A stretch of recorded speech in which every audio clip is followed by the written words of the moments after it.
ইনশাল্লাহ হারাম হবেই হবে। বাংলাদেশের এমন কোন একটা গ্রাম থাকবে না যে গ্রামে কোনো বাঙ্গু, জুলাই জঙ্গি, স্বাধীনতা বিরোধী, রাজাকারের বাচ্চা, এই জামাতি পাক বিহারির বাচ্চাদের স্থান পাবে এমন কোন গ্রাম রাখবো না। এ বাঙ্গুরা, দাদা ভাইয়ের কথা নাকি ফলে না? এইটা কি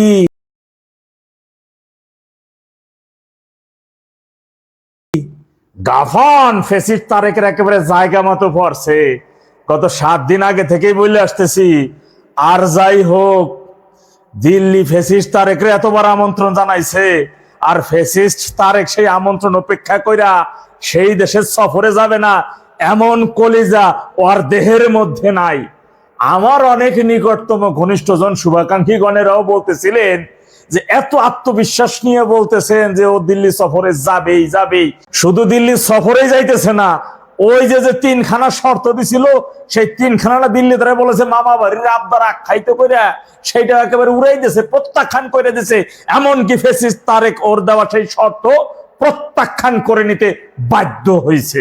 লাল বাঙ্গু পাক জামাতি জঙ্গিরা একটা কথা শুনে রাখ, তোদের দিন খুব নিকটে চলে আসছে। ফুরিয়ে যাচ্ছে তোদের জীবন থেকে সেই সূর্যের আলো, ইনশাআল্লাহ। আর যাই হোক না কেন, নিঃশ্বাস নিয়ে বাইচে থাকার সূর্যের আলোর মধ্যে থাক। বাংলাদেশের মানচিত্র তোদের জন্য হারাম করেই ছাড়বো, ইনশাআল্লাহ হারাম হবেই হবে। বাংলাদেশের এমন কোন একটা গ্রাম থাকবে না যে গ্রামে কোনো বাঙ্গু, জুলাই জঙ্গি, স্বাধীনতা বিরোধী, রাজাকারের বাচ্চা, এই জামাতি পাক বিহারির বাচ্চাদের স্থান পাবে এমন কোন গ্রাম রাখবো না। দিন কোন খুব নিকটে চলে আসছে। খুব শীঘ্রই শেখ হাসিনা বাংলাদেশে যাবে এবং যতগুলো শর্ত ভারতের পক্ষ থেকে, আমেরিকার পক্ষ থেকে এই ফ্যাসিস্ট তারেককে দেওয়া হয়েছে, প্রত্যেকটা শর্তকে মানতে হবে যদি নিঃশ্বাস নিয়ে ও বেঁচে থাকতে চায়, যদি ওর কোমরের অবশিষ্ট ভাঙ্গা হাড্ডি ওইটার উপরে ভর কইরা কোন রকম দাঁড়াইয়া হাঁটতে চায়।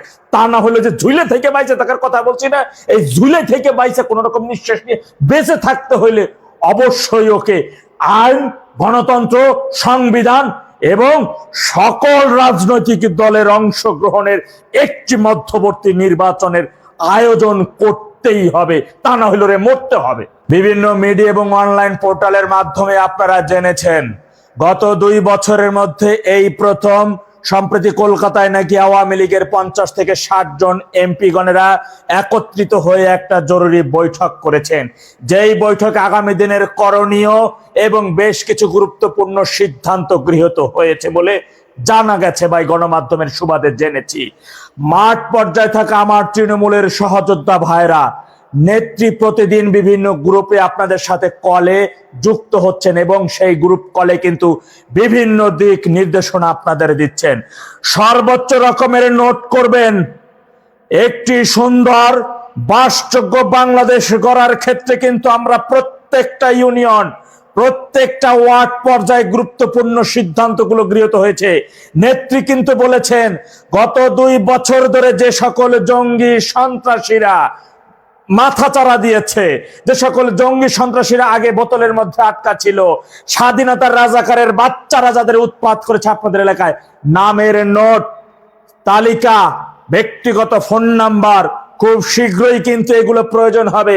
তখন কিন্তু এই খোঁজাখুঁজি করা যাবে না যে অমুক সন্ত্রাসীটা হের বাড়িটা জানো কই, আমার একটু খুঁজে দেখতে হবে, 2 দিন লাগবে, এই সময় কিন্তু নাই। এখনই খুঁজে একেবারে নোট করে মার্ক করে রাখতে হবে। ওই বাড়িতে নাই, শুধু ব্যক্তিগত ফোন নাম্বারও রাখতে হবে। সময় কিন্তু বেশি দূরে নাই। এমনও আনন্দের খবর আছে যে খবরগুলো যদি আমি বইলা দেই তাহলে আপনারা খুশিতে আত্মহারা হইয়া যাবেন, কিন্তু সেই কথাগুলো বলা যাবে না। আমাদের টার্গেট স্বাধীনতা বিরোধী রাজাকারের বাচ্চারা, ওরা দেশের মধ্যেই থাকবে। ওরা দেশের বাইরে কোনোভাবে ভাইগে যাইতে পারলে ওই দেশের বাইরে থেকে ওই বাংলাদেশের সার্বভৌমত্ব নিয়ে ওরা একের পর এক ষড়যন্ত্র অব্যাহত রাখবে। মনে রাখবেন, অনেক আগেই আপনাদের উদ্দেশ্যে বলেছি, এই বাংলাদেশে রাজনীতি করার অধিকার শুধু তারাই, তাদেরই থাকবে। এই বাংলাদেশে শুধু বসবাস তারাই করবে যারা ৭১ মহান মুক্তিযুদ্ধকে বিশ্বাস করবে, যারা ৭১-এর মহান মুক্তিযুদ্ধের ঐতিহাসিক ইতিহাস, মীমাংসিত ইতিহাসকে ধারণ করবে, লালন করবে, পালন করবে।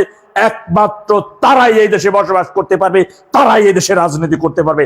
এর বাইরে আমরা আর কোন স্বাধীনতা বিরোধী রাজাকারের বাচ্চারা, একেবারে নাতির ঘরের পুতির ঘরের সাথী এই মানচিত্রের মধ্যে থাকতে পারবে না।